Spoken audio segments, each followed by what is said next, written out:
ఎప్పుడైనా మార్చుకున్నా, ఆయనను నా ప్రజలు ప్రయోజనం లేని దాని కొరకై తమ మహిమను మార్చుకుండ్రి. ఆకాశమా, దీన్ని బట్టి విస్మయపడము, కంపించుము, బొత్తిగా పాడైపోము.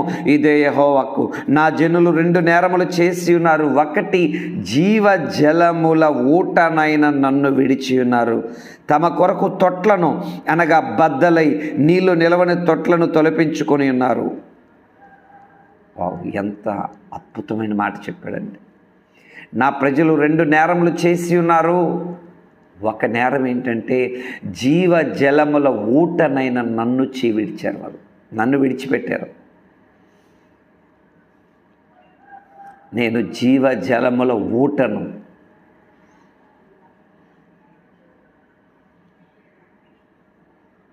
జీవ జలముల ఊట దగ్గర నువ్వు నాటబడితే నీ జీవితము